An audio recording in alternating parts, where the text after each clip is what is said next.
most of them, syempre, mga traumatic pasts, hindi naman natin ginusto na mangyari sa buhay natin, but it happened anyway. And okay na yun guys, tapos na yun 'no, it's all in the past and sometimes na nag-iiwan yun ng scar, ng sugat, sa buhay natin, sa puso natin, sa ala-ala natin.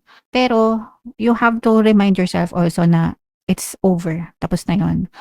And, hindi na kayo puwedeng masaktan unless isip-isipin niyo pa yung mga trauma niyo in the past. You should focus on today, you should be grateful 'no, kailangan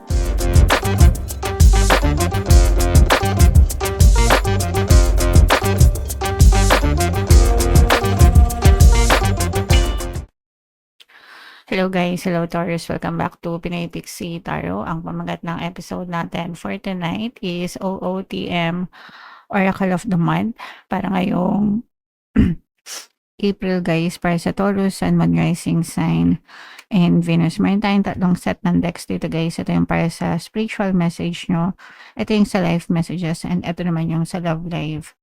Mga kapiksi. So, unahin natin tong spiritual message guys. Kung ano lang yung makaresonate sa inyo, take that message kasi iba-iba kayo ng mensahe, mga kapiksi.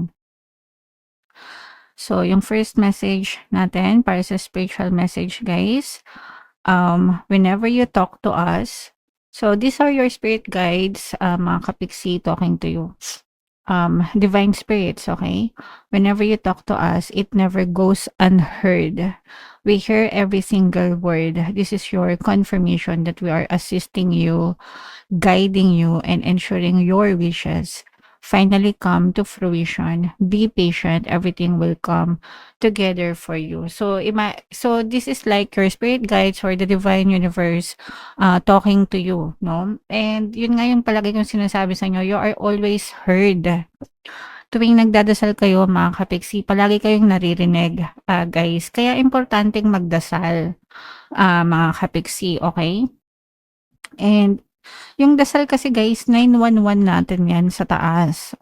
And libre yan. At saka unli yan, mga kapiksi. Napaka-makapangyarihan. It's the best tool na pwede nyong i-utilize sa buhay nyo para mag-manifest yung mga bagay na gusto nyo or yung mga hinihiling nyo sa universe, mga kapiksi. Kaya wag nyong palampasin yung isang araw na hindi kayo nagdadasal, mga kapiksi.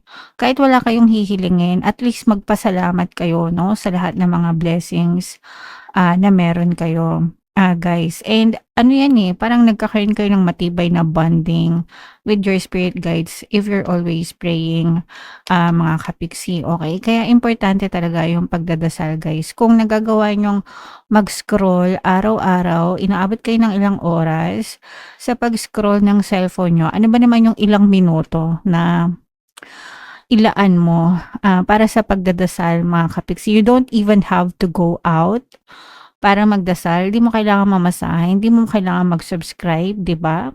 Hindi mo kailangan ng internet para magdasal. Upo ka lang, 'di ba?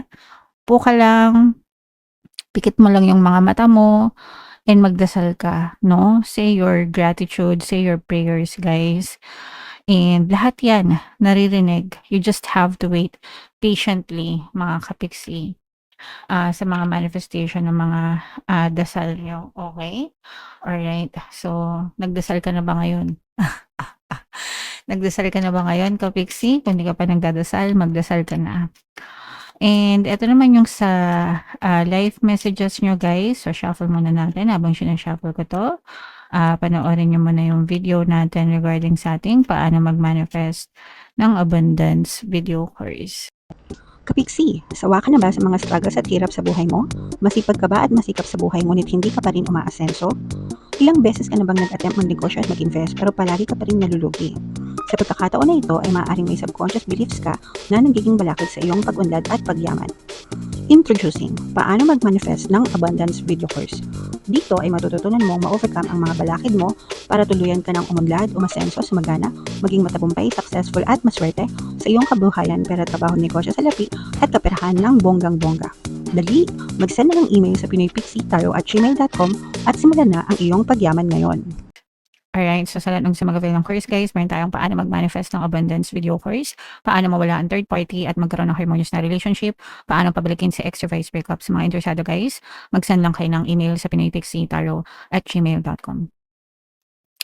So, ito yung ating mga life messages, mga kapiksi. We have trauma and we have suppression, mga kapiksi.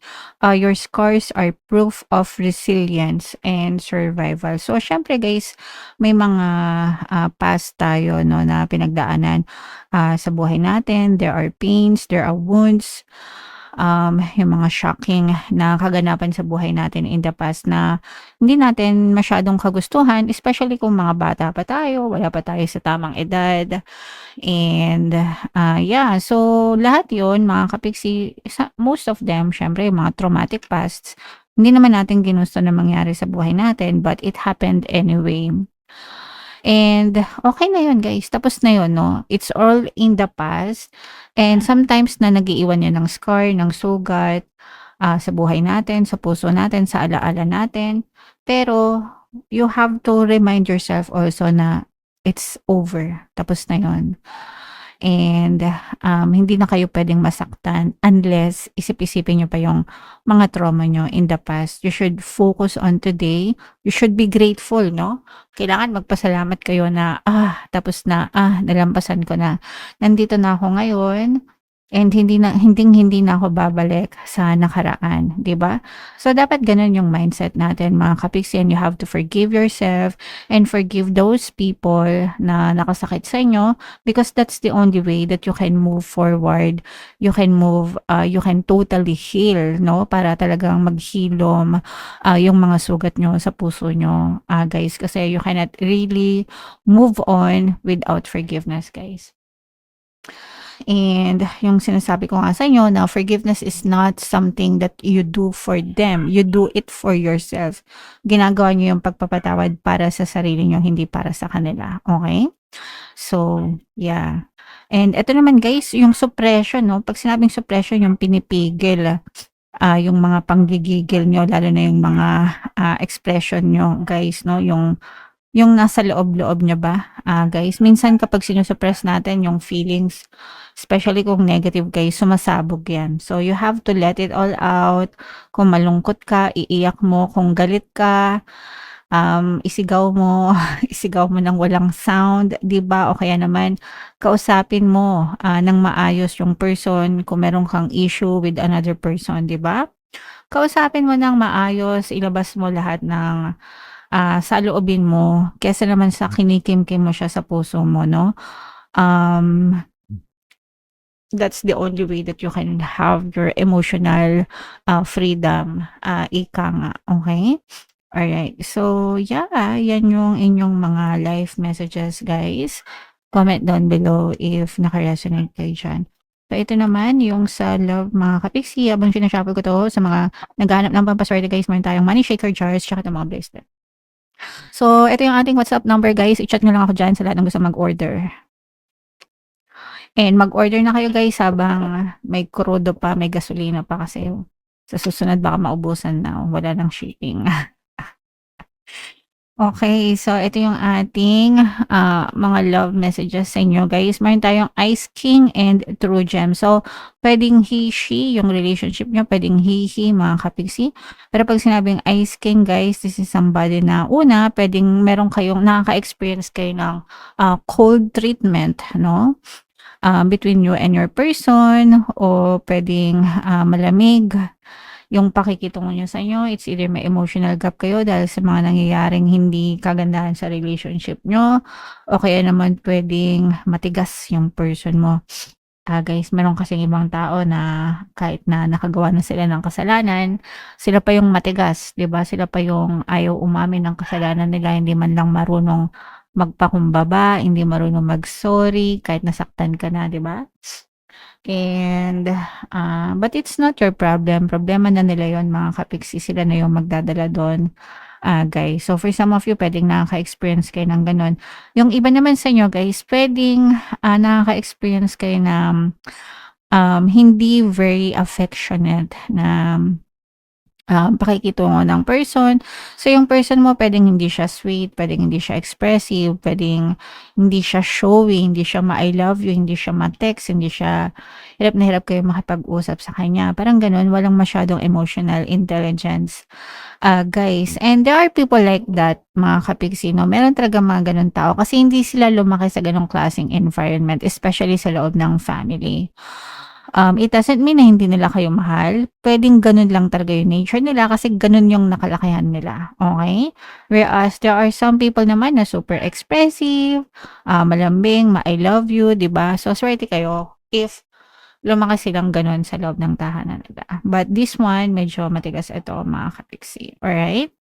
But, for some of you naman ito true gem, ibig sabihin totoong very sincere, totoo yung person mo sa'yo, yung kanyang nararamdaman, yung kanyang pinapakita, very honest, and this is he or she is, a gem 'no, totoong, person, and swerte ka sa kanya, mga kapiksi, okey?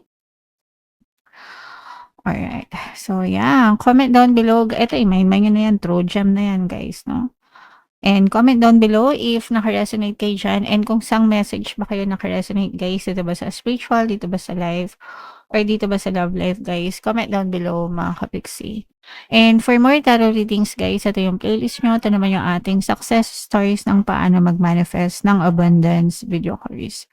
Panoorin niyo itong video natin, guys, about money shaker jars. Thank you for liking, sharing, and subscribing. See you next time, guys. I love you all. Have a nice day. Bye-bye.